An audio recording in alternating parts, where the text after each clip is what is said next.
صحابہ کرام کی جماعت وہ اللہ کی بارگاہ میں اس قدر مقبول جماعت ہے کہ قرآن کریم میں شاوجہ اللہ نے ان کی کامیابی کا اعلان کیا.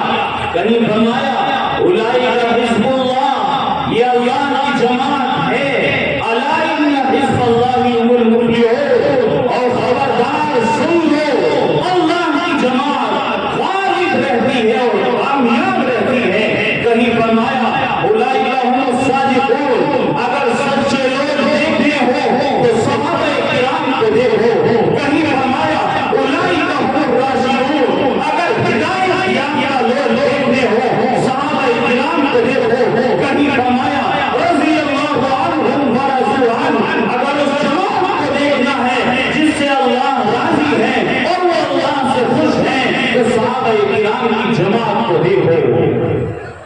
صحابہ کرام کی جماعت وہ مقدس، محترم، معزز اور دنیا کی مہذب ترین جماعت ہے کہ جنہوں نے اللہ کے نبی صلی اللہ علیہ وسلم کے فیض صحبت سے اور آپ کی تربیت میں رہ کر وہ کمالات، وہ خوبیاں، وہ فضائل اور وہ بہترین اور شاندار اخلاق حاصل کیے کہ دنیا میں ان کے بعد کوئی ان جیسا نہیں، کوئی ان جیسا نہیں، کوئی ان کا مثیل، کوئی ان کی مثال، کوئی ان کی شبیہ نہیں ہے.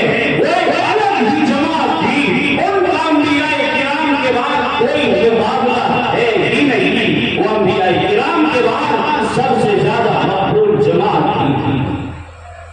اور صحابہ کرام کے بارے میں اللہ پاک نے شاہدہ قرآن کریم میں سند دے کر فرمایا اور لوگوں کو سمجھایا کہ لوگوں، اگر تمہیں ایمان کے بارے میں یہ فیصلہ کرنا ہے کہ کون سا ایمان اللہ کی بارگاہ میں مقبول ہے، کون سا ایمان اللہ کی نظروں میں محبوب ہے اور کون سا ایمان اللہ کی نظروں میں مستند ہے، تو آؤ قرآن کے دربار میں آؤ قرآن کا فیصلہ سنو، احکم الحاکمین کا فیصلہ سنو.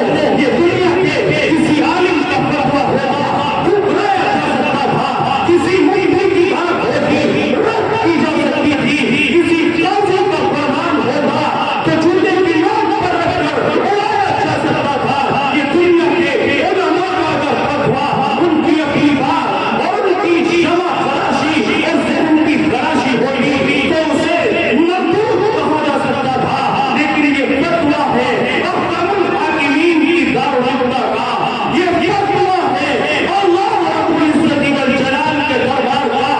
آئے کوئی باہمت انسان، کوئی گھنن انسان آئے اور احکم الحاکمین کے اس فتوے کو ٹھکرائے، العیاذ باللہ یہ قرآن کا فتویٰ ہے. اگر کسی کا ذہن اس کے خلاف چلتا ہے تو اسے اپنے ایمان پر نظر ثانی کرنی چاہیے. اور قرآن کا پیغام سنو.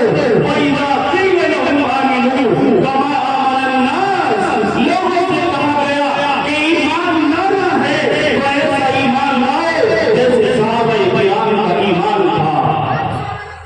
اللہ نے سنت دے دی قیامت تک کے لیے. اب دنیا کا کوئی دانشور، کوئی پڑھا لکھا انسان، کوئی فلسفہ اور کوئی دنیا کا بڑے سے بڑا سمجھدار انسان قرآن کی صاحب کو چیلنج نہیں کر سکتا. اگر قرآن کی صاحب کو چیلنج کرتا ہے اور صحابہ کرام کے بارے میں اپنی سوال کرنا سے اپنا ایمان لاتا ہے تو اسے اپنی حلالی اور اصلی ہونے کی طرف نظر اور غور کرنا چاہیے. صحابہ کرام کے بارے میں کھلواڑ، مزاح، ان کے بارے میں طرح طرح کی زبان درازیاں، ان کے بارے میں طرح طرح کے قسم کے کلمات غیر سے متاثر ہو کر، مغرب کی تہذیب سے متاثر ہو کر صحابہ کرام کے مقام کو ان کے مقام عالی سے ہٹانے کی کوشش کی جا رہی ہے. جن کا مقام اللہ نے بلند کر دیا ہو، کوئی بھی صحابہ کرام کے رتبے کو گھٹانے والا قرآن کی بے شمار آیات، میرے آقا کے بے شمار فرمانات، آپ کے فرمودات اور آپ کی باتیں صحابہ کرام کی عظمت کی